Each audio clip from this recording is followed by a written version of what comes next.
Welcome back जी नाजरीन, मैं पादरी मती करामत एक बार फिर आप सब के दरमियान मौजूद हूँ प्रोग्राम ईमान की गुफ्तगू के साथ ओशाना टेलीविज़न पे। आप सब जानते हैं आज खुदा के बड़े खूबसूरत नौजवान खादम हमारे दरमियान मौजूद हैं, मुबशर चांद करामत, जिनकी ज़िंदगी में खुदा ने बड़े अजीब काम किए हैं और उनको अपनी खिदमत के लिए चुन लिया है। जी मुबशर साहब, वेलकम अगेन, खुदावंद आपको बरकत दे। मैं चाहता हूँ आप वहाँ से ही गुफ्तगू का आगाज़ करें, ब्रेक से पहले जहाँ से हमारी गुफ्तगू हो रही थी। जी सर, वो मैं आपको ये बता रहा था कि मैं बहुत मुख्तलिफ़ जगह पर जाया करता था। मैं अपने जो जो मेरी हॉबी थी, जिसे मैं बहुत लाइक करता था, मैं एक पहलवान था। मैं मुख्तलिफ़ सिटीज़ में जाकर, मुख्तलिफ़ मोहल्लों में जाकर मैं अपना शौक़ था, इसे मैं कंटिन्यू मैंने किया हुआ था। और मेरा जो रुझान है ख़िदमत की तरफ नहीं था। मैंने सिर्फ़ फ़ॉर्मेलिटी के तौर पर मैं दुआ किया करता था, क्योंकि वो पास्टर साहब फ़ोर्स करते थे और संडे की इवनिंग को वो आया करते थे। और संडे की इवनिंग को ऐसे हुआ होता था कि जब वो आते थे तो मैं बाहर निकल जाया करता था।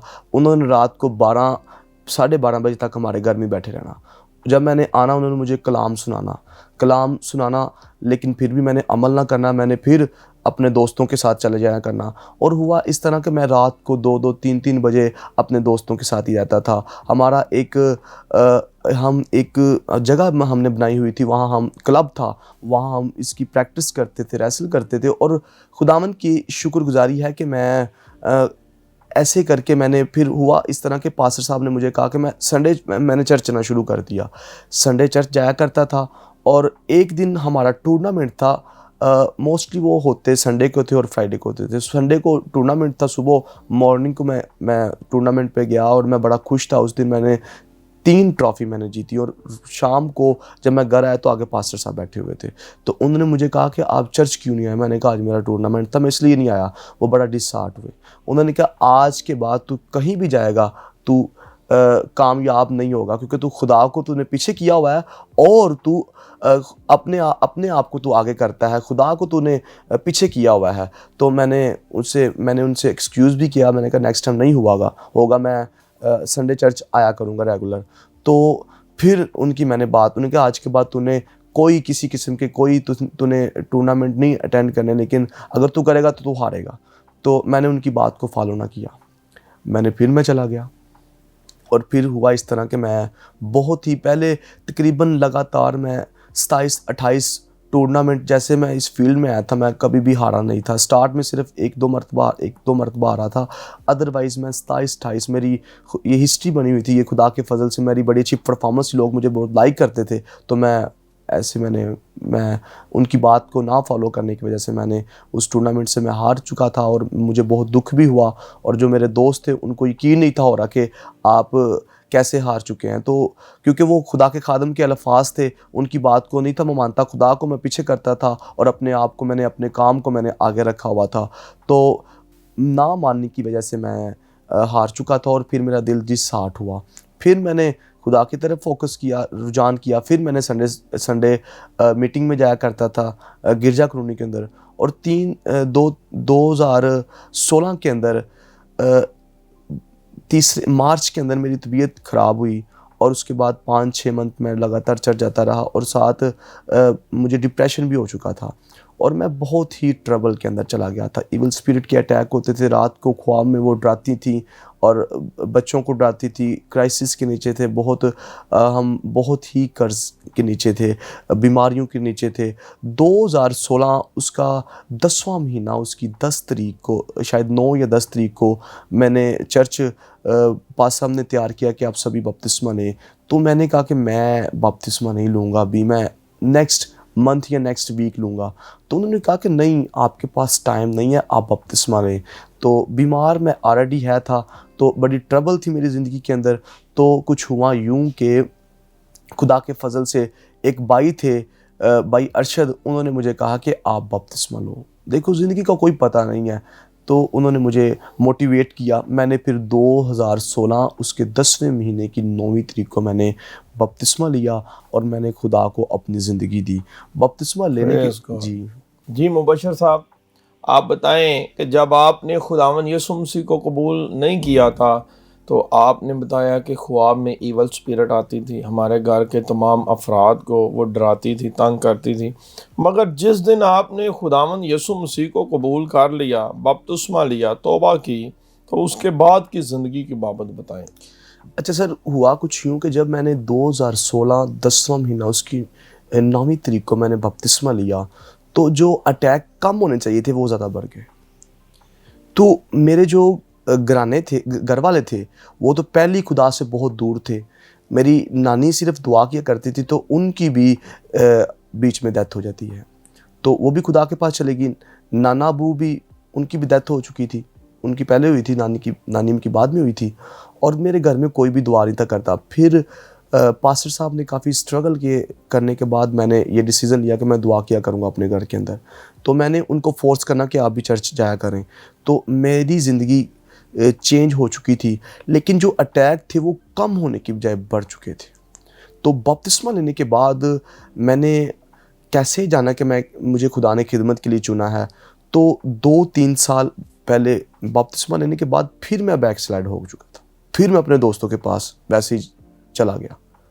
फिर मैंने वही मेरे काम थे, दोस्तों के साथ मैंने कहीं घूमने के लिए कहीं जा रहा हूँ, कभी कहीं जा रहा हूँ। तो फिर मेरी अटैक कंटिन्यू थे। ट्रबल, मुश्किलात, क्राइसिस के नीचे था मैं, मेरा घराना था, और स्टडी में साथ करता था। तो स्कूल के बाद फिर कॉलेज की लाइफ शुरू हो चुकी थी, तो फिर भी मेरा हाल यही था, मैंने अपने दोस्तों को नहीं छोड़ा। पादी साहब ने भी नहीं छोड़ा है, पादी साहब भी आते थे, और चर्च वैसे मैं रेगुलर जा रहा था, संडे हर वीक संडे के संडे मैं जा रहा था चर्च। दोस्तों के भी मैंने साथ, दोनों काम मैंने रखे हुए थे। और खुदा के कलाम में भी लिखा है कि जो 2 बेड़ियों के अंदर कभी भी बंदा सवार नहीं होता, 2 मालकों की इंसान खिदमत नहीं कर सकता। तो मैं उनको भी साथ रखना चाहता था और अपने खुदा को भी साथ रखना चाहता था। खुदा को जब मैंने बपतिस्मा लिया, कुछ हैबिट्स मेरे अंदर थीं, लेकिन बपतिस्मा लेने के बाद मैंने कुछ बहुत हद तक मैं चेंज हो चुका था। और मेरे सबसे बड़ी जो कमज़ोरी थी वो मैं अपने दोस्तों को नहीं था छोड़ पा रहा, क्योंकि वो नॉन मसीही थे, और वो अच्छी गुफ्तगू भी नहीं थे करते, वो लड़ाई झगड़ा करने वाले थे, और काफ़ी ज़्यादा वो मारपीट करते थे, काफ़ी इस तरह के उनके अंदर काम थे, और गलत रिलेशन भी थे उनके। लेकिन वो ड्रग भी करते थे और सारे काम करते थे। लेकिन खुदावंद की ये शुक्रगुजारी है कि मैंने ना ही ड्रग की, ना ही मेरा कोई गलत रिलेशन था, और वैसे बुरी हैबिट्स मेरे अंदर थी बपतिस्मा लेने के बाद भी।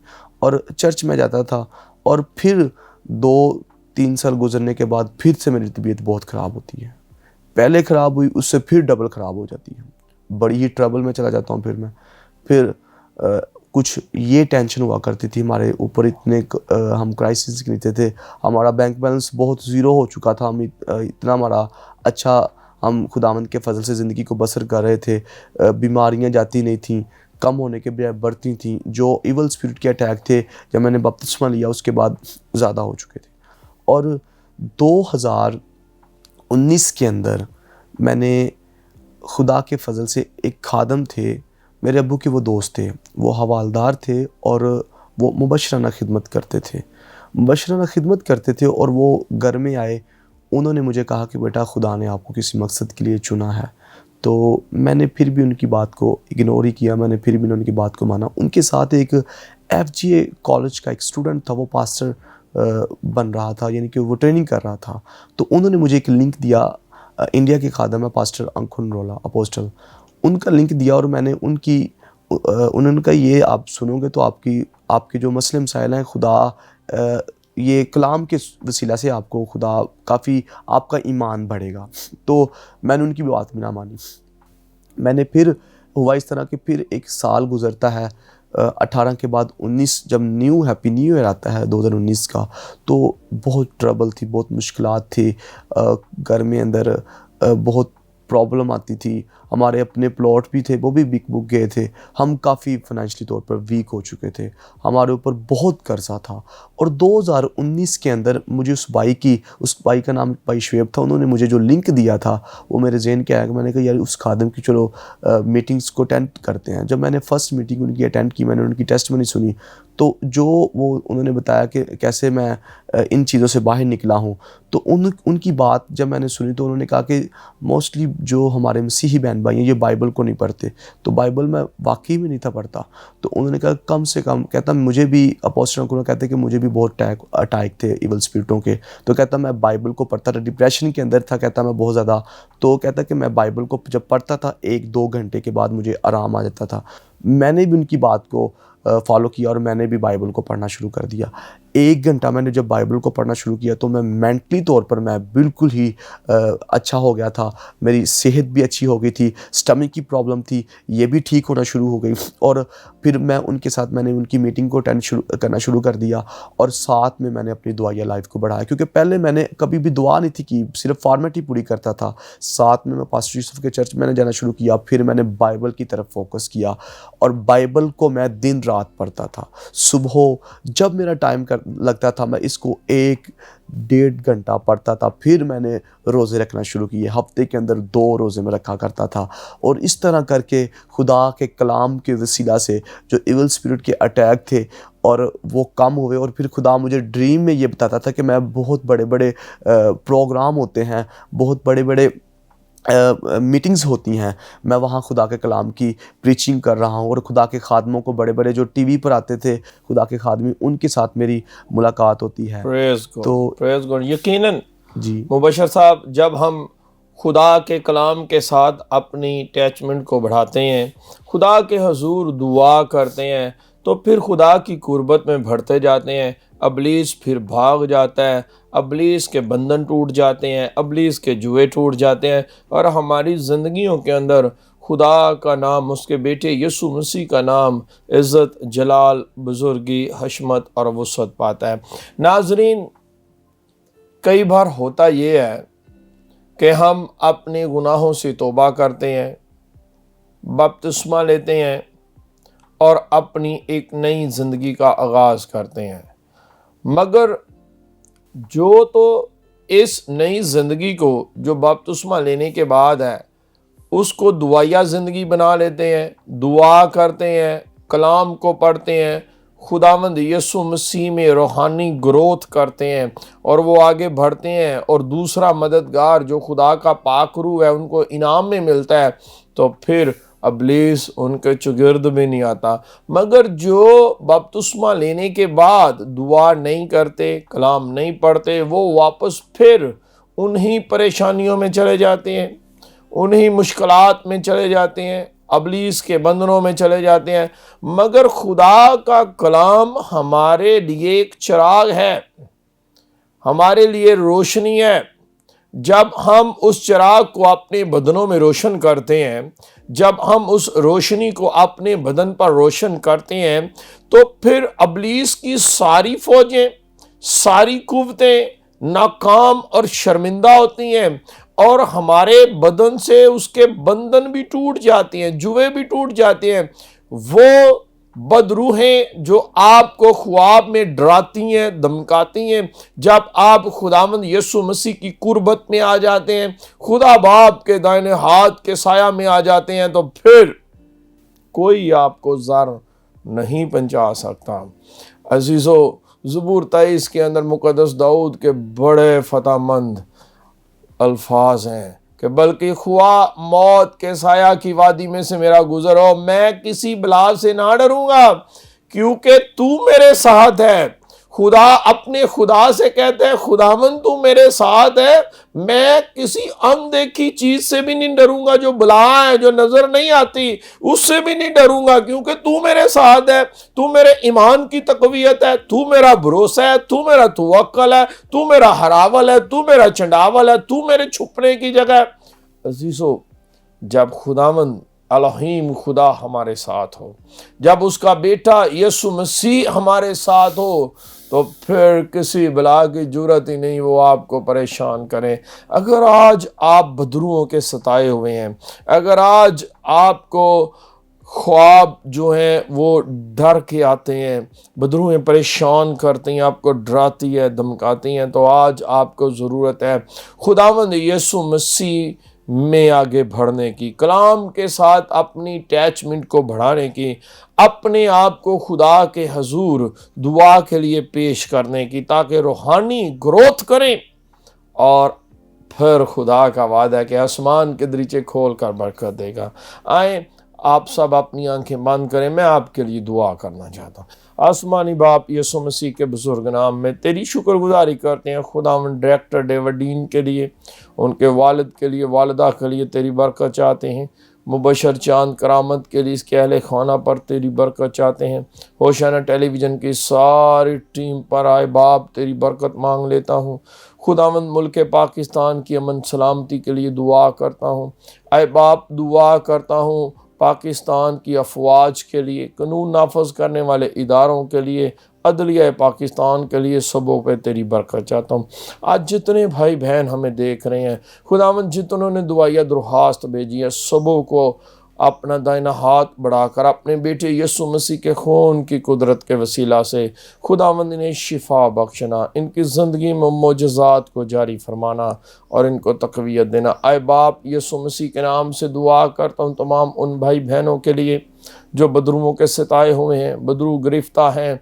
आए बाप सर से लेके पाँव तक इनको छू ले, इनके दिलों को छू ले, अपने कलाम की तक़वियत को बख्श दे, अपने बेटे यीशु मसीह की गवाही इनके बदनों में बख्श दे, ताकि तेरे बेटे में बढ़ते जाएं, कुव्वत पाते जाएं और अबलीस के बंधन तेरे बेटे यीशु मसीह के नाम से तोड़ते जाएं।